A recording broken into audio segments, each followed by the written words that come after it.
Em agosto de 1960, um ginecologista em Surrey, na ilha de Marajó, escreveu uma frase no prontuário de uma paciente. Uma frase que depois tentaram apagar com 3 tintas de cores diferentes. Paciente de 24 anos, com vestígios de pelo menos 3 partos, gravidez de 6 meses. Ao ser questionada sobre o pai da criança, ela informa o nome do próprio pai. Madalena Oliveira. Interior de Marajó. Ano de 1969. Os policiais da patrulha rural receberam um chamado do guarda florestal André Matos em 23 de julho. Ele encontrou uma mulher caída numa estrada de terra, a 6 quilômetros da fazenda mais próxima. Estava consciente, mas não respondia às suas perguntas. O guarda a colocou em sua caminhonete e a levou ao posto de saúde em Breves. Lá, o estudante de medicina Guilherme Bastos mediu sua pressão e diagnosticou desidratação. A mulher tinha 24 anos, mas aparentava 40. Tinha as unhas roídas até a carne e o cabelo mal cortado, como se tivesse usado uma tesoura de cozinha. Em seus pulsos havia marcas que o estudante confundiu com tentativas de suicídio, mas depois notou que as cicatrizes eram antigas, curadas e formavam um padrão regular. Madalena disse que seu sobrenome era Oliveira. Deu um endereço no interior da ilha. O estudante perguntou se alguém poderia ir buscá-la. Ela respondeu que ninguém sabia onde ela estava e acrescentou que era melhor assim. Ela foi transferida para o hospital de Surrey. Lá, o ginecologista João Luiz Soares a examinou. No prontuário, anotou a data de sua última menstruação, a circunferência de seu abdômen e os batimentos do feto. Depois, fez a pergunta de rotina: quantas gestações ela havia tido? Madalena respondeu com calma: 3. Soares franziu a testa. Perguntou sua idade. 24, ela disse. Perguntou se ela havia se casado muito jovem. Não sou casada, respondeu. O médico anotou as respostas. Perguntou quem era o pai das crianças. Madalena olhou para o teto. A sala cheirava a desinfetante e a algo mais que o médico não conseguiu identificar. Madalena disse: meu pai, Estevão Oliveira. Naquela mesma noite, Soares ligou para o comando da polícia de Surrey. Falou com o oficial João Moraes. Descreveu a situação. Moraes tomava notas, mas o telefone tremia em sua mão. Perguntou se a mulher sofria de alguma doença mental. Soares garantiu que ela nem mostrava sintomas de psicose, que falava com lógica, respondia às perguntas e não estava desorientada. Simplesmente contava coisas que não deveriam ser verdade. A polícia foi para o interior da ilha no dia seguinte, 30 de julho de 1969. O tenente do comando de Breves, Teodoro Mendonça, levou consigo 2 oficiais e o estudante do posto de saúde. Avançaram por uma estrada de terra até que tiveram que seguir a pé. A fazenda dos Oliveira ficava numa clareira, a 500 metros da estrada mais próxima. Era uma casa de madeira e barro com telhado de telha. Ao lado, havia um poço. Várias crianças corriam do lado de fora. O tenente Mendonça bateu na porta. Um homem de uns 50 anos, alto, com cabelos grisalhos e bem penteados, abriu. Vestia uma camisa limpa e calças sociais. Parecia mais um professor da cidade do que um fazendeiro de uma área isolada. Apresentou-se. Estevão Oliveira. Perguntou em que podia ajudar. Mendonça disse que buscavam informações sobre Madalena Oliveira. Estevão assentiu. É minha filha, disse. Ela está no hospital? Mendonça confirmou. Estevão suspirou. Eu sabia que algo aconteceria. Ela me pediu para deixá-la ir. Eu não podia segurá-la à força. Os oficiais entraram na casa. Por dentro, estava limpo, mas sentia-se um frio estranho. As paredes eram revestidas de tábuas de madeira e o chão varrido.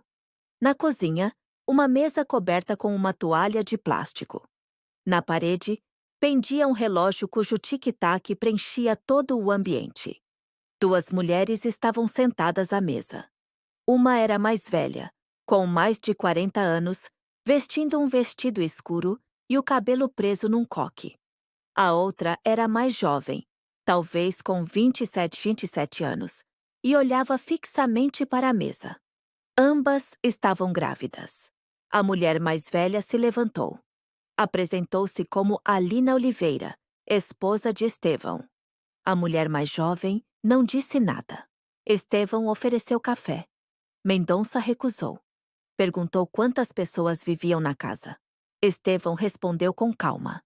Eu, minha esposa Alina, nossa filha Sofia e 5 crianças. Madalena também morava aqui, mas foi embora há uma semana.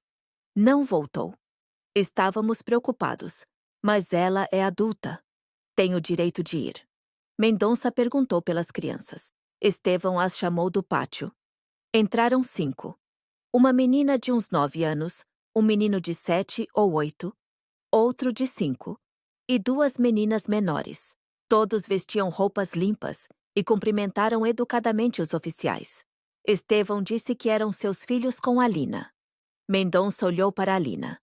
Ela tinha 48 anos, segundo a identidade que mostrou.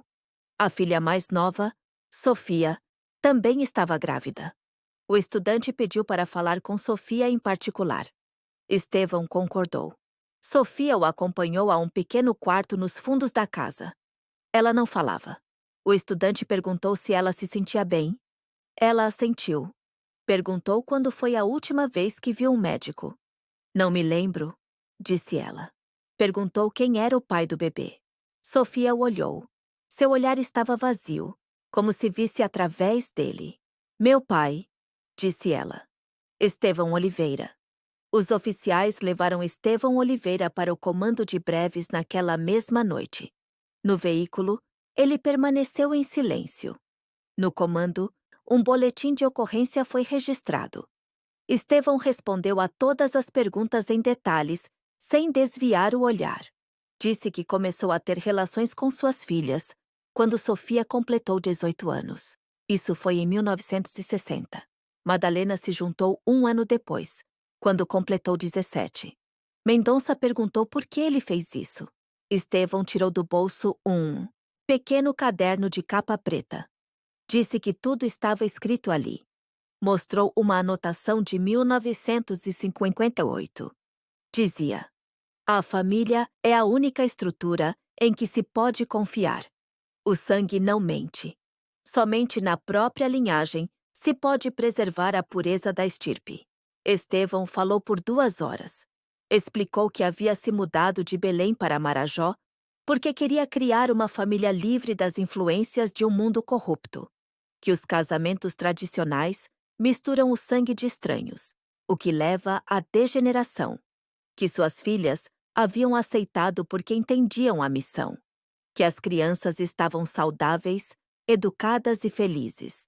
Citou a Bíblia, velhos tratados sobre a pureza do sangue e filósofos cujos nomes Mendonça nunca tinha ouvido. No hospital de Soure, Madalena conversou com uma psicóloga por 3 dias. A doutora Elisa Cardoso veio de Belém.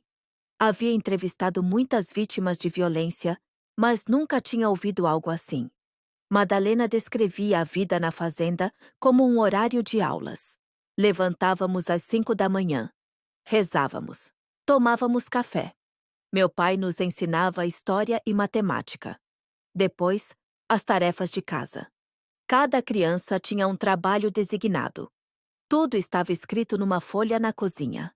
A doutora Cardoso perguntou quando começou o que seu pai chamava de o pacto de sangue. Madalena respondeu: quando completei 17 anos. Meu pai disse que havia chegado a hora, que eu era madura, que devia cumprir meu papel na família. Cardoso perguntou se ela havia desejado aquilo. Madalena olhou. Não entendeu a pergunta. Era o meu papel, disse. Na fazenda, os oficiais realizaram uma busca que durou o dia todo. No sótão, encontraram um baú de madeira fechado com um cadeado. Estevão tinha a chave, mas Alina lhes mostrou uma cópia. escondida sob uma tábua do assoalho na cozinha. Abriram o baú. Dentro, havia uma pasta com uma capa grossa de papelão. O tenente Mendonça abriu a pasta. A primeira página mostrava uma árvore genealógica desenhada com tinta preta sobre um pedaço de tecido. Os nomes e datas remontavam a 1820. As linhas entre os nomes estavam desenhadas em duas cores. As linhas vermelhas conectavam membros da mesma família. As azuis conectavam pessoas de famílias diferentes. Estevão havia marcado as linhas vermelhas como puras e as azuis como mistas.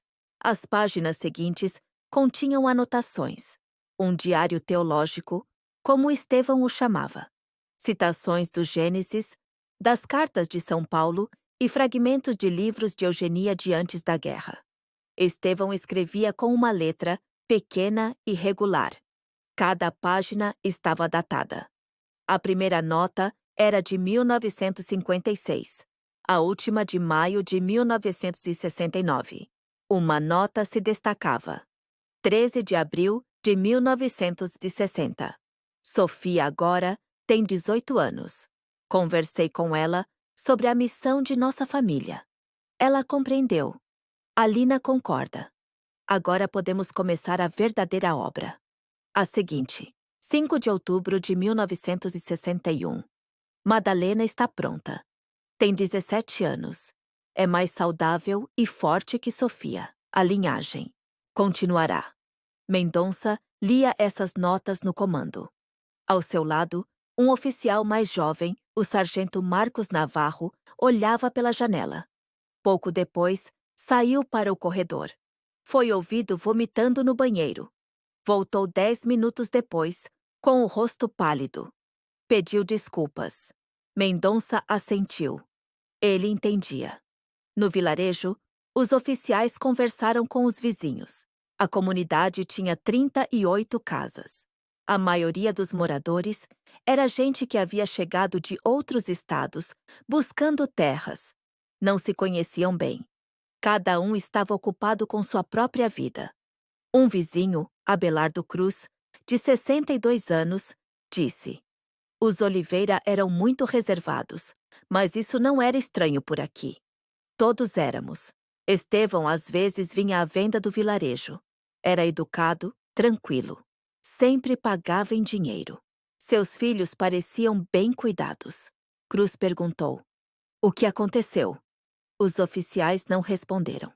Outra vizinha, Cristina Vasques, de 45 anos, lembrou: "Eu as vi na igreja de um vilarejo vizinho. Alina e 2 mulheres jovens, suponho que suas filhas, sempre ficavam para trás. Nunca falavam. As crianças eram educadas e silenciosas. Uma vez, o padre quis falar com elas, mas Estevão disse que sua esposa e filhas eram tímidas. O padre não insistiu. No arquivo do cartório de Breves, os oficiais revisaram os registros. As 5 crianças estavam registradas como filhos de Estevão e Alina Oliveira. Datas de nascimento: 1960, 1962, 1964, 1966, 1967. Nenhum dos registros mostrava irregularidades. O oficial do cartório da época, Casimiro Lira, já havia se aposentado. Os oficiais foram à sua casa em Breves. Lira morava num pequeno prédio de apartamentos na rua principal. Convidou-os a entrar. O lugar cheirava a velhice e umidade. Lira disse que se lembrava da família Oliveira. Estevão chegava com sua esposa e o recém-nascido, e sempre preenchia os papéis corretamente. Uma vez, perguntei a ele por que tinham filhos com tanta frequência. Estevão me respondeu que Deus estava abençoando sua família. Lira deu de ombros. Não havia razão para investigar. O julgamento começou em fevereiro de 1970 no Tribunal Superior de Belém.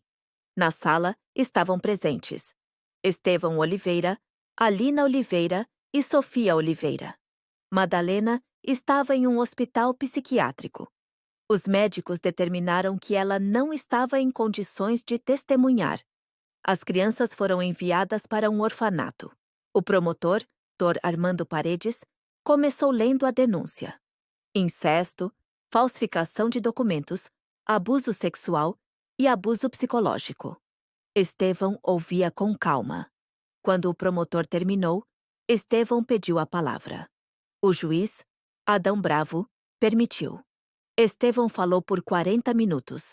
A sala estava em silêncio. Apenas o tic-tac do relógio na parede marcava o tempo. Estevão explicou sua filosofia. Falou da pureza do sangue, da missão familiar e da degeneração da sociedade moderna. Citou a Bíblia. Citou eugenistas europeus do início do século. Disse que não havia feito nada de errado, que havia agido conforme uma lei superior. O advogado de defesa, Pedro Zepeda, argumentou que Estevão não usou violência física, que a família funcionava sem conflitos, que as filhas não foram forçadas, que as crianças estavam saudáveis e educadas, que Estevão não havia violado nenhuma lei vigente quando começou seu pacto de sangue. O promotor interrogou Alina. Perguntou por que ela aceitou o que seu marido fazia. Alina respondeu com voz monótona, olhando para um ponto fixo na parede. Estevão é mais inteligente que eu. Ele conhece a verdade. Eu tinha que confiar nele. Era a nossa missão.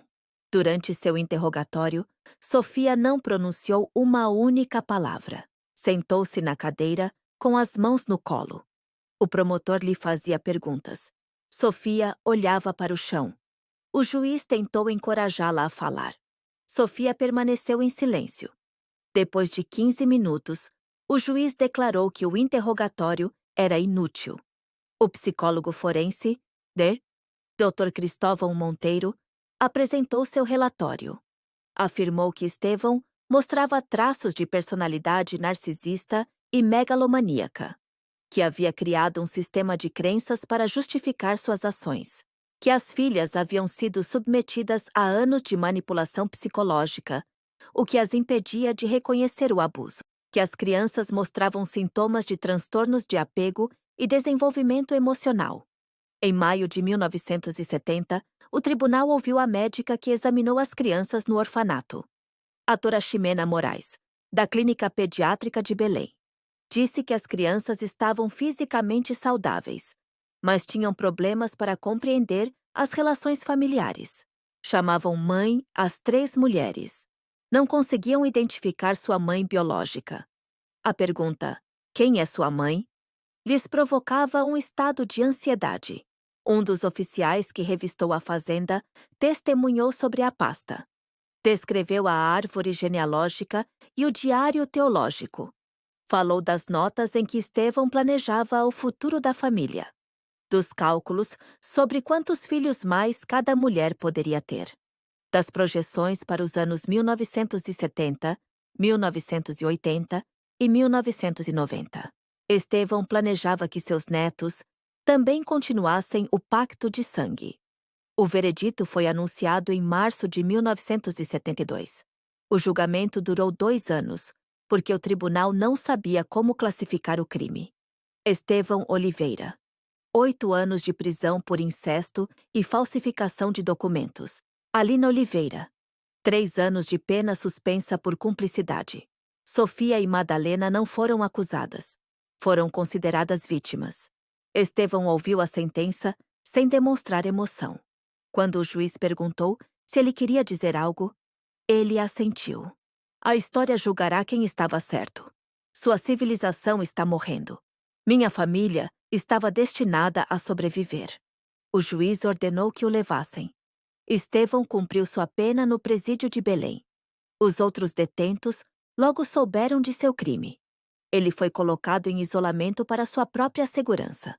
Segundo os guardas, ele se comportava com calma, lia livros. Escrevia cartas que nunca foram enviadas. Saiu em liberdade em 1978, depois de 6 anos, por bom comportamento. Após sair da prisão, Estevão desapareceu. Não voltou para Marajó. Não contatou sua família. Segundo rumores não confirmados, ele foi para o Mato Grosso. Alguém afirmou tê-lo visto em Cuiabá em 1982, mas não há certeza. Os registros oficiais não dizem nada. Alina foi internada em um hospital psiquiátrico em 1979. Vivia com uma irmã em Santarém, mas seu estado mental se deteriorou. Deixou de comer e de falar. Um psiquiatra diagnosticou depressão severa com traços psicóticos.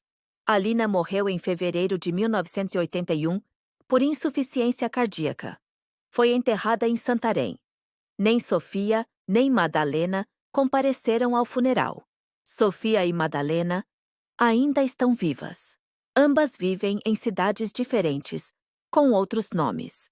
Rejeitaram todo contato com jornalistas, pesquisadores e documentaristas. Em 1995, uma repórter de São Paulo tentou contatar Madalena. Recebeu uma resposta através de um advogado. Minha cliente não deseja nenhum tipo de contato. Por favor, respeitem sua privacidade. Não houve mais tentativas. Os filhos dos Oliveira, 5 pessoas hoje adultas, se espalharam pelo Brasil. Nenhum foi adotado. Seus prontuários no orfanato continham notas sobre cargas genéticas e psicológicas.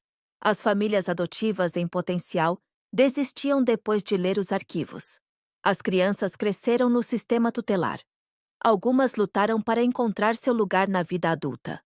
Outras enfrentaram vícios, problemas de saúde mental e a incapacidade de formar relacionamentos estáveis. Uma das filhas, hoje uma mulher que prefere o anonimato, concordou em falar com um psicólogo que pesquisa vítimas de violência familiar. Ela disse: "Não me lembro do momento em que soube que o modo como vivíamos estava errado. No orfanato, outras crianças me perguntavam por que eu tinha 3 mães. Eu não entendia a pergunta. Foi só aos 15 anos que compreendi o que havia acontecido. E então comecei a sentir vergonha. Tinha vergonha de onde eu vinha. Tinha vergonha do meu próprio sobrenome. A pasta com a árvore genealógica está guardada no Arquivo Histórico do Pará, em Belém. O acesso requer uma permissão especial. Os pesquisadores que viram o documento o descrevem como a obra demente de um homem que criou sua própria religião a partir de elementos do cristianismo, do nacionalismo e da pseudociência. Um historiador que analisou as notas de Estevão disse: "Este não é o caso de um louco solitário. Mostra o quão perigosa uma ideologia pode ser quando combinada com o poder patriarcal em uma comunidade isolada." Em 2003, um jornal local de Sour publicou um breve artigo sobre a família Oliveira. A autora era uma jovem repórter, Ana Clara, que mal começava sua carreira. O artigo tinha 300 palavras e descrevia os fatos básicos: a família, o incesto, a sentença. Não havia detalhes. O editor do jornal, Sérgio Barros, explicou mais tarde: "Não queríamos reabrir essa história. As pessoas da região se lembram.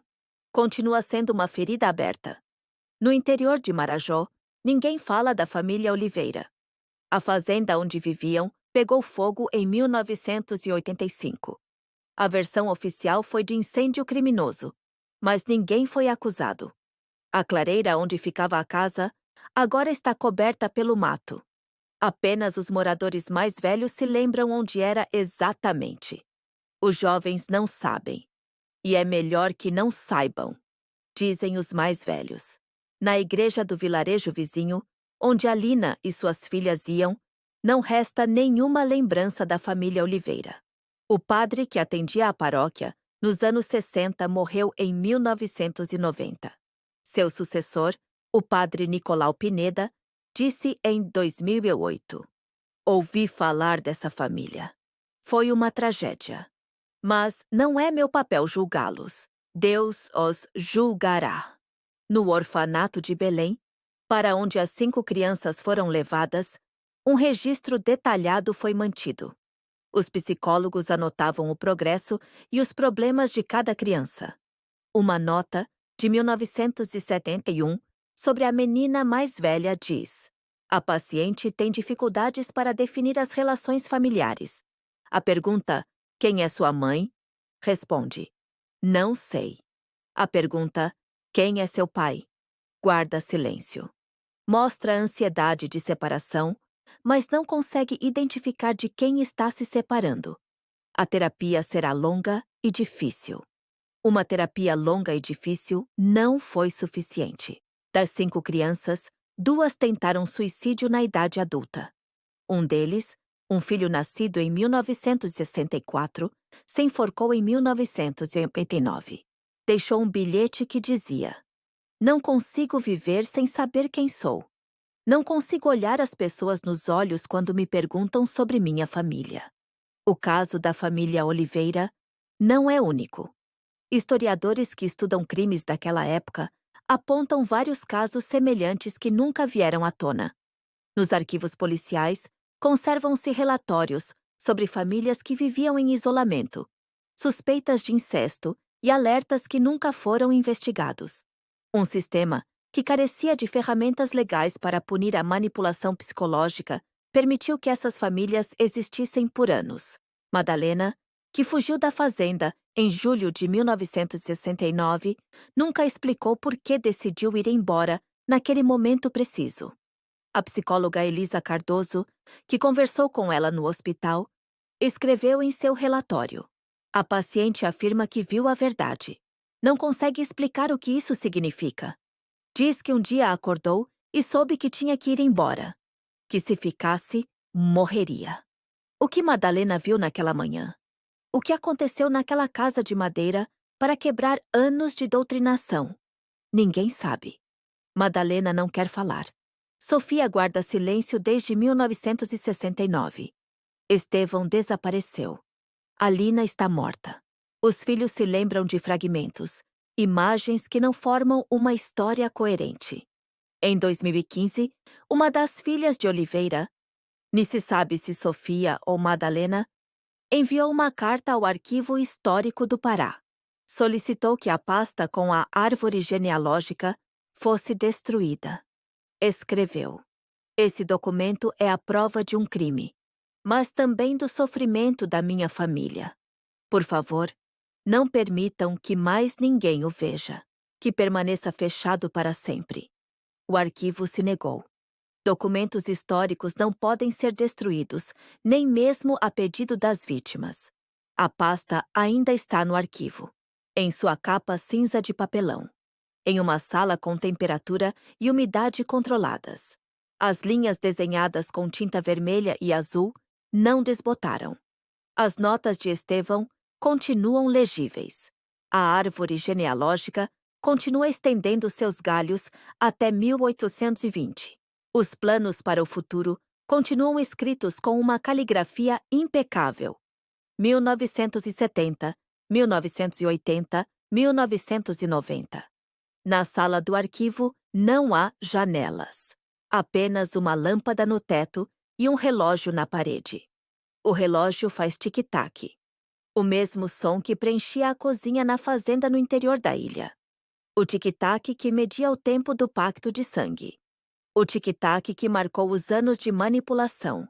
O tic-tac que continua medindo o tempo, embora a fazenda não exista mais, embora a família tenha se desintegrado, embora Estevão tenha desaparecido e Alina esteja morta. Se todos no vilarejo viram aquela família durante anos, Estevão comprando na venda, Alina e suas filhas na igreja, as crianças brincando no pátio, por que ninguém perguntou nada? Se o oficial do cartório registrava a cada 2 anos outro filho do mesmo casal, por que não investigou? Se os vizinhos viam que as filhas estavam grávidas, mas nunca tiveram maridos, por que guardaram silêncio? Ou talvez eles soubessem, talvez todos soubessem, e decidiram que não era problema deles, que a família Oliveira vivia isolada, sem incomodar ninguém, então para que se meter? E agora, 56 anos depois, 5 adultos vivem com uma pergunta que não tem resposta. Quem sou eu, se minha mãe é minha irmã e meu pai é meu avô?